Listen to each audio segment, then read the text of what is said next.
ಆತ್ಮೀಯ ವೀಕ್ಷಕರೇ, ತಮಗೆಲ್ಲರಿಗೂ ಈ ದಿವ್ಯವಾಣಿ ಕಾರ್ಯಕ್ರಮಕ್ಕೆ ಹಾರ್ದಿಕ ಸ್ವಾಗತ. ಉಡುಪಿ ಧರ್ಮ ಪ್ರಾಂತ್ಯವು ಸಾದರಪಡಿಸುವ ಈ ಸುಂದರ ಕಾರ್ಯಕ್ರಮದಲ್ಲಿ ದೇವವಾಕ್ಯದ ಸವಿಯನ್ನು ನಾವು ಆಸ್ವಾದಿಸೋಣ. ಯೇಸು ಸ್ವಾಮಿಯ ಆದರ್ಶಗಳಲ್ಲಿ ನಮ್ಮ ಜೀವನವನ್ನು ನಾವು ಪಾವನಗೊಳಿಸೋಣ.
ನಿಮ್ಮೊಡನೆ ಇರಲಿ,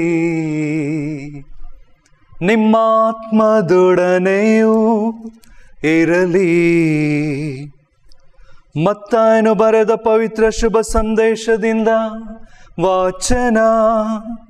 ಪ್ರಭು ನಿಮಗೆ ಮಹಿಮೆ ಸಲ್ಲಲಿ. ಮಿತ್ರರನ್ನ ಪ್ರೀತಿಸು, ಶತ್ರುವನ್ನ ದ್ವೇಷಿಸು ಎಂದು ಹೇಳಿರುವುದು ನಿಮಗೆ ತಿಳಿದೇ ಇದೆ. ನಾನು ಹೇಳುವುದನ್ನ ಗಮನಿಸಿರಿ. ನಿಮ್ಮ ಶತ್ರುಗಳನ್ನ ಪ್ರೀತಿಸಿರಿ, ನಿಮ್ಮನ್ನು ಪೀಡಿಸುವವರಿಗಾಗಿ ಪ್ರಾರ್ಥನೆ ಮಾಡಿರಿ.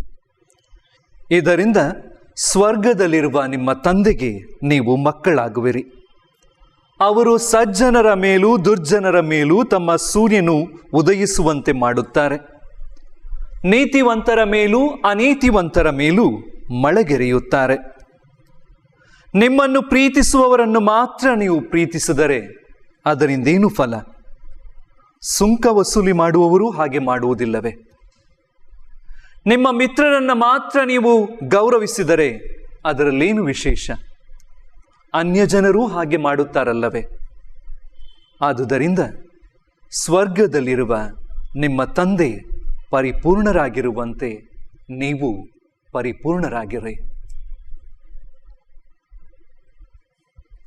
ಪ್ರಭುವಿನ ಶುಭ ಸಂದೇಶ. ದೇವರೇ, ನಿಮಗೆ ಮಹಿಮೆ ಸಲ್ಲಲಿ. ಪ್ರಭು ಕ್ರಿಸ್ತರಲ್ಲಿ ಆತ್ಮೀಯ ಸಹೋದರ ಸಹೋದರಿಯರೇ, 2014 ಇಸ್ವಿ. ತಂದೆ ತಾಯಿಗಳಿಗೆ ಏನೂ ಗೊತ್ತಿಲ್ಲ. ತನ್ನ ಮಗ ಪ್ರವೀಣ್ ಎಂಜಿನಿಯರಿಂಗ್ ಕಾಲೇಜ್ನಲ್ಲಿ ವಿದ್ಯಾಭ್ಯಾಸ ಮಾಡ್ತಾ ಇದ್ದ. ಸಂಜೆ ತನ್ನ ಗೆಳೆಯರ ಜೊತೆಗೂಡಿ ಟ್ರೆಕ್ಕಿಂಗ್ ಅಂತ ಕಾಡಿಗೆ ಹೋದ. ಕತ್ತಲಾಗ್ತಾ ಬಂತು. ತಾನು ಎಲ್ಲಿದ್ದೀನಿ ಅಂತ ಅವನಿಗೆ ಗೊತ್ತಾಗಿಲ್ಲ. ಅಲ್ಲೇ ಉಳ್ಕೊಂಡ. ಮಾರನೇ ದಿನ ಎಲ್ಲ ವಾರ್ತಾ ಮಾಧ್ಯಮದಲ್ಲಿ, ದೃಶ್ಯ ಮಾಧ್ಯಮದಲ್ಲಿ ಭಯಾನಕ ಸತ್ಯವೊಂದು ಎಲ್ಲರನ್ನ ದಂಗಾಗಿಸಿತ್ತು.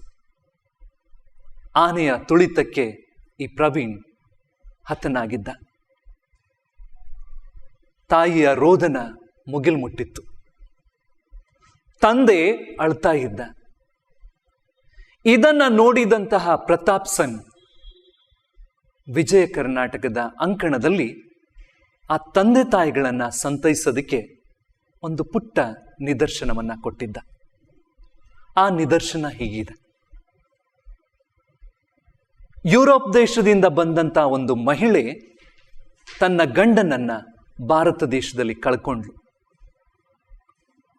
ಆ ಒಂದು ಹೆಣವನ್ನ ಅಥವಾ ತನ್ನ ಗಂಡನ ಪಾರ್ಥಿವ ಶರೀರವನ್ನ ತನ್ನ ದೇಶಕ್ಕೆ ತೆಗೆದುಕೊಂಡು ಹೋಗುವಷ್ಟು ತ್ರಾಣ, ಹಣ ಆಕೆಯಲ್ಲಿರಲಿಲ್ಲ. ಆದ್ದರಿಂದ ಆ ಒಂದು ಪಾರ್ಥಿವ ಶರೀರವನ್ನ ಭಾರತ ದೇಶದಲ್ಲೇ ಮಣ್ಣು ಮಾಡಿದ್ಲು. ಮಣ್ಣು ಮಾಡಿಕೊಂಡು ವಾಪಸ್ ಬರಬೇಕಾದ್ರೆ ಅಲ್ಲೊಂದು ಪುಟ್ಟ ಮನೆ ಕಾಣಿಸ್ತು. ಮನೆ ನೋಡಿದ್ದೆ ಆ ಯಜಮಾನನನ್ನ ಕರೆದ್ಲು. ಆ ಯಜಮಾನನ ಕೈಗೆ ಹಣವನ್ನ ಕೊಡ್ತಾ ನುಡಿದ್ಲು. ನಾಳೆಯಿಂದ ಪ್ರತಿದಿನನೂ ನೀನು ನನ್ನ ಗಂಡನ ಆ ಒಂದು ಸಮಾಧಿ ಮೇಲೆ ಹೂವು ಇಡು. ಪ್ರತಿದಿನ ಹೂವು ಇಡು. ಪ್ರತಿ ತಿಂಗಳು ನಾನು ನಿನಗೆ ಹಣವನ್ನ ಕಳಿಸ್ಕೊಡ್ತೀನಿ. ಈ ಕೆಲಸವನ್ನ ನೀವು ಮಾಡು. ನನಗೆ ತೋರಲಾಗದ ಪ್ರೀತಿಯನ್ನ ನೀನು ನನ್ನ ಗಂಡನ ಸಮಾಧಿಗೆ ತೋರಿಸು. ಪ್ರತಿದಿನ ಆ ಯಜಮಾನ ಅದೇ ಕೆಲಸ ಮಾಡಿಕೊಂಡಿದ್ದ. ವರ್ಷ ಕಳೀತು. ಆ ಮಹಿಳೆ ಮತ್ತೊಮ್ಮೆ ಭಾರತ ದೇಶಕ್ಕೆ ಬಂದಿದ್ಲು. ತನ್ನ ಗಂಡನ ಸಮಾಧಿಗೆ ಆಕೆ ತೆರಳಿದ್ಲು. ಅಲ್ಲಿ ಹೋಗಿ ಸಮಾಧಿಯ ಬಳಿಯಲ್ಲಿ ನೋಡ್ತಾಳೆ. ಆ ಸಮಾಧಿಯ ಮೇಲೆ ಯಾವುದೇ ಹೂವುಗಳಿರಲಿಲ್ಲ. ತುಂಬಾ ಬೇಸರ ಆಯ್ತು ಮಹಿಳೆಗೆ. ಮರಳಿ ಯಾಕೆ ಆ ಮನೆಯ ಬಳಿಗೆ ಬಂದ್ಲು. ಮನೆಯ ಬಳಿಗೆ ಬಂದು ಯಜಮಾನನ ನೋಡಿದ್ದೆ ಆತನ ಕೆನ್ನೆಗೆ ಹೊಡೆದ್ಲು. ಪ್ರತಿ ತಿಂಗಳು ನಾನು ನಿನಗೆ ಹಣ ಕಳಿಸ್ಕೊಡ್ತಾ ಇದ್ದೆ. ಏನ್ ಮಾಡ್ದೆ ನೀನು? ನನ್ನ ಗಂಡನ ಸಮಾಧಿಯ ಮೇಲೆ ಒಂದು ಹೂವನೂ ಕೂಡ ಇಲ್ಲ. ಅದಕ್ಕೆ ಯಜಮಾನ ನೋಡ್ದ. ಒಂದು ವಾರ ನಾನು ಆ ಸಮಾಧಿಯ ಮೇಲೆ ಹೂವುಗಳನ್ನಿಟ್ಟೆ. ಮಾರನೇ ದಿನ ನೋಡಿದಾಗ ಆ ಹೂವುಗಳೆಲ್ಲ ಬಾಡಿ ಹೋಗ್ತಾ ಇದ್ವು. ನನಗದ್ರಲ್ಲಿ ಏನೂ ಅರ್ಥ ಅನಿಸಿಲ್ಲ. ತದನಂತರ ನೀನು ಕಳಿಸಿಕೊಟ್ಟಂತ ಅದೇ ಹಣಕ್ಕೆ ನಾನು ಹೂವು ತಕೊಂಡೆ. ಪಕ್ಕದ ಆಸ್ಪತ್ರೆಗೆ ಆ ಹೂವನ್ನು ತಕೊಂಡೋದೆ. ಅಲ್ಲಿದ್ದಂತಹ ರೋಗಿಗಳಿಗೆ ಆ ಹೂವನ್ನು ಕೊಟ್ಟೆ. ಬೇಗ ಗುಣವಾಗಿ ಅಂತ ಹೇಳಿದೆ. ಈ ಒಂದು ಕಾರ್ಯದಲ್ಲಿ ನನಗೆ ತುಂಬ ಆತ್ಮಸಂತೃಪ್ತಿ ಇತ್ತು, ತುಂಬ ಸಂತೋಷ ಸಿಕ್ತು. ಯಜಮಾನ ಮೌನವಾಗಿ ಈ ರೀತಿ ನೋಡಿದ. ಆ ಮಹಿಳೆಗೆ ಏನು ಮಾಡಬೇಕಂತ ಗೊತ್ತಾಗಿಲ್ಲ. ವಾಪಸ್ ಆಕೆ ತನ್ನ ದೇಶಕ್ಕೆ ಹೋದ್ಲು. 1 ತಿಂಗಳು ಹಣ ಬರಲಿಲ್ಲ. ಮಾರನೇ ತಿಂಗಳು, ಅದರ ಮುಂದಿನ ತಿಂಗಳು ಆತನಿಗೆ ಹಣ ಬಂತು. ಆಕೆ ಒಂದು ಪತ್ರವನ್ನು ಕೂಡ ಬರೆದಿದ್ಲು. ನಾನು ನಿನಗೇನು ಮಾಡಕ್ಕೆ ಹೇಳಿದ್ನೋ ಅದರಲ್ಲಿ ನಿಜವಾಗಿಯೂ ಅರ್ಥ ಇಲ್ಲ. ನೀನೇನು ಮಾಡ್ತಾ ಇದೀಯ ಅದನ್ನು ನೀನು ಮುಂದುವರಿಸ್ಕೊಂಡು ಹೋಗು.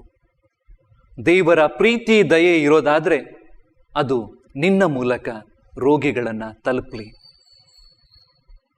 ಪ್ರಭು ಕ್ರಿಸ್ತರಲ್ಲಿ ಆತ್ಮೀಯ ಸಹೋದರ ಸಹೋದರಿಯರೇ,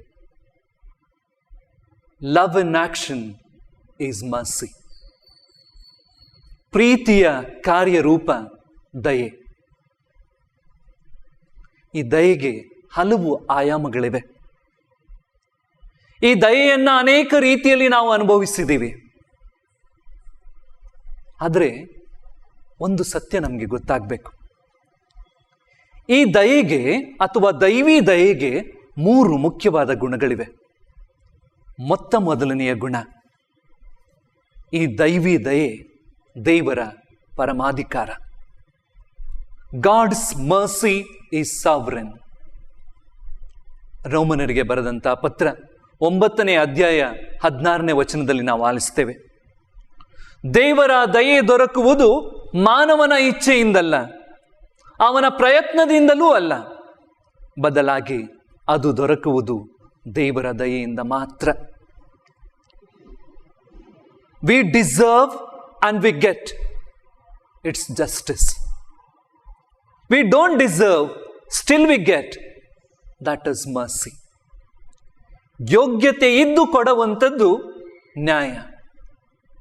ಯೋಗ್ಯತೆ ಇಲ್ಲದೆಯೇ ನಮಗೆ ದೊರಕುವಂಥದ್ದು ದೇವರ ದಯೆ. ಬಡವ ಶ್ರೀಮಂತ, ಹಿರಿಯ ಕಿರಿಯ, ಯಾವುದೇ ಭೇದ ಭಾವವಿಲ್ಲದೆ ಸರ್ವರಿಗೂ ಸಮನಾಗಿ ಕರುಣಿಸುವ ದೇವ ತನ್ನ ದಯೆಯನ್ನು ಎಲ್ಲರಿಗೂ ಕೊಡ್ತಾನೆ. ಆದುದರಿಂದಲೇ ಈ ದಯೆ ದೇವರ ಪರಮಾಧಿಕಾರ. ಎರಡನೇದಾಗಿ, ದೈವಿ ದಯೆಗೆ ಯಾವುದೇ ಇತಿಮಿತಿಗಳಿಲ್ಲ. God's mercy is boundless. It goes beyond our imagination. ನಮ್ಮ ಜ್ಞಾನವನ್ನ, ಬುದ್ಧಿಯನ್ನ, ವಿವೇಕವನ್ನ ಎಲ್ಲವನ್ನ ಮೀರುವಂಥದ್ದು ದೈವಿ ದಯೆ. ಎಫೆಸದರಿಗೆ ಬರೆದ ಪತ್ರ 2ನೇ ಅಧ್ಯಾಯ 4ನೇ ವಚನದಲ್ಲಿ ನಾವು ಆಲಿಸುವಂಥ ಮಾತುಗಳು, ದೇವರ ದಯೆಯಿಂದಲೇ ನೀವು ಜೀವೋದ್ಧಾರ ಹೊಂದಿದ್ದೀರಿ. ಕೀರ್ತನೆ 86 5ನೇ ವಚನದಲ್ಲಿ ನಾವು ಆಲಿಸುವಂಥದ್ದು, ಪ್ರಭು ನೀನು ದಯಾವಂತನು, ಕೃಪಾಪೂರ್ಣನು, ಪ್ರೀತಿಮಯನು. ನಿನ್ನಯ ಆ ದಯೆಗೆ ಯಾವುದೇ ಇತಿಮಿತಿಗಳಿಲ್ಲ. ದೇವರ ದಯೆ ಇತಿಮಿತಿಗಳನ್ನು ಮೀರುವಂಥದ್ದು. ದೈವಿ ದಯೆಯ 3ನೆಯ ಗುಣ, ಈ ದೇವರ ದಯೆ ನಿರಂತರವಾದುದು. God's mercy is everlasting. It's continuous. ಕೀರ್ತನೆ 108 17ನೇ ವಚನದಲ್ಲಿ ನಾವು ಆಲಿಸುವಂಥದ್ದು, ಭಯಭಕ್ತಿಯುಳ್ಳವರಿಗೆ ದೇವರ ದಯೆ ಯುಗ ಯುಗಾಂತರಕ್ಕೂ, ಅವರ ಮಕ್ಕಳ ಮಕ್ಕಳಿಗೂ ದೇವರ ದಯೆ ನಿರಂತರವಾದುದು. ಇವು ದೇವರ ದಯೆಯ 3 ಪ್ರಮುಖ ಗುಣಗಳು. ಮೊದಲು, ದೇವರ ದಯೆ ದೇವರ ಪರಮಾಧಿಕಾರ. God's mercy is sovereign. ಎರಡನೇದು, ದೇವರ ದಯೆಗೆ ಯಾವುದೇ ಇತಿಮಿತಿಗಳಿಲ್ಲ. God's mercy is boundless. ಮೂರನೇದಾಗಿ, ದೇವರ ದಯೆ ನಿರಂತರವಾದುದು. God's mercy is everlasting. ದೇವರ ದಯೆಯನ್ನು ಅರ್ಥಕೊಂಡ್ವಿ.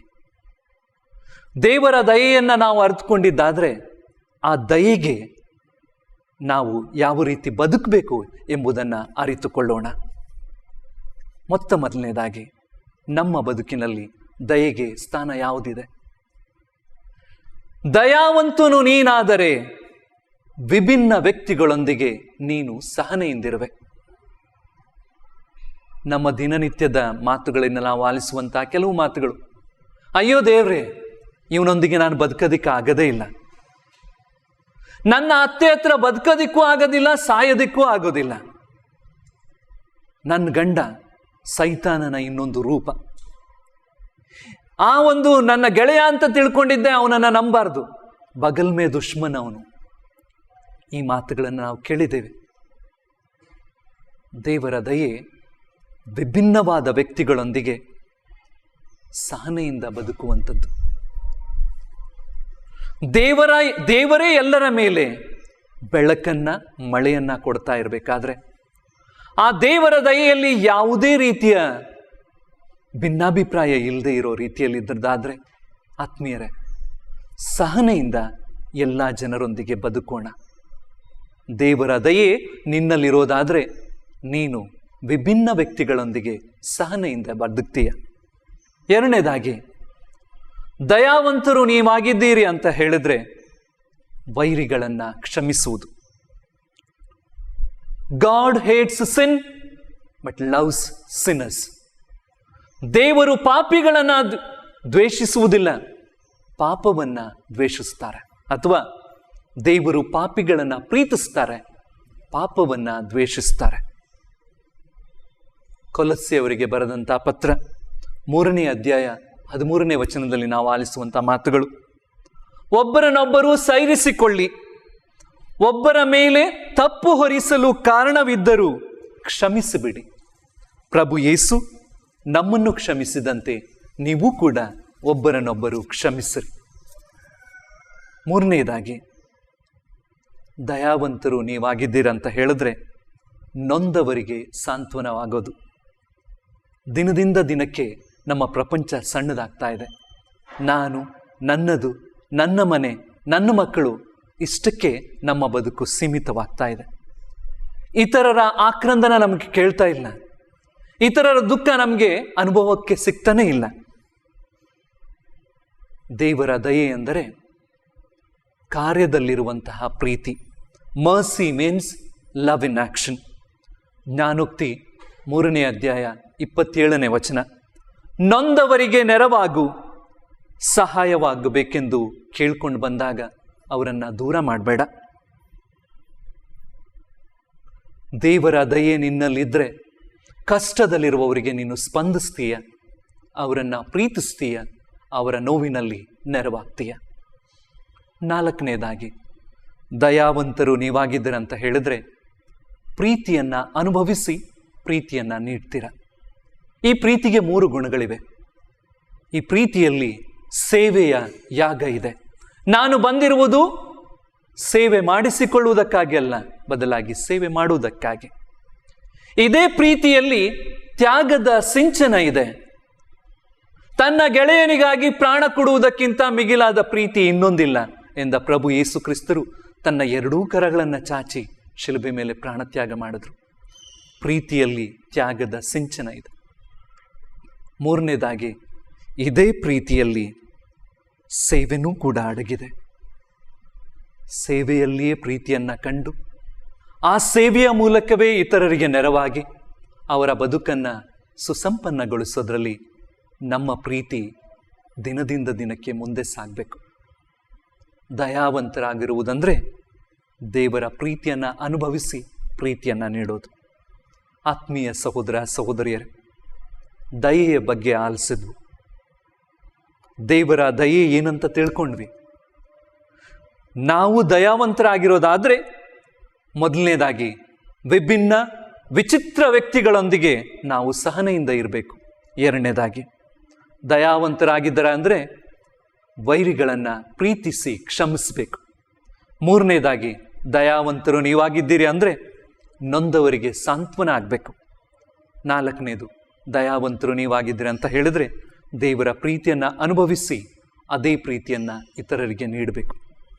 ಒಂದಂತೂ ಸತ್ಯ, ಪ್ರಸ್ತುತ ಜಗದ್ಗುರುಗಳಾಗಿರುವ ಫ್ರಾನ್ಸಿಸ್ ಅವರು ನುಡಿಯುವಂಥ ಮಾತುಗಳು, ಈ ಒಂದು ಭೂಮಿಯಲ್ಲಿ ಒಂದು ಪರಿಪೂರ್ಣ ಕುಟುಂಬ ಇಲ್ಲ, ಈ ಒಂದು ಭೂಮಿಯಲ್ಲಿ ಪರಿಪೂರ್ಣ ತಂದೆ ಇಲ್ಲ, ಪರಿಪೂರ್ಣ ತಾಯಿ ಇಲ್ಲ, ಪರಿಪೂರ್ಣ ಗಂಡ ಹೆಂಡತಿ ಇಲ್ಲವೇ ಇಲ್ಲ, ಪರಿಪೂರ್ಣ ಮಕ್ಕಳಿಲ್ಲ.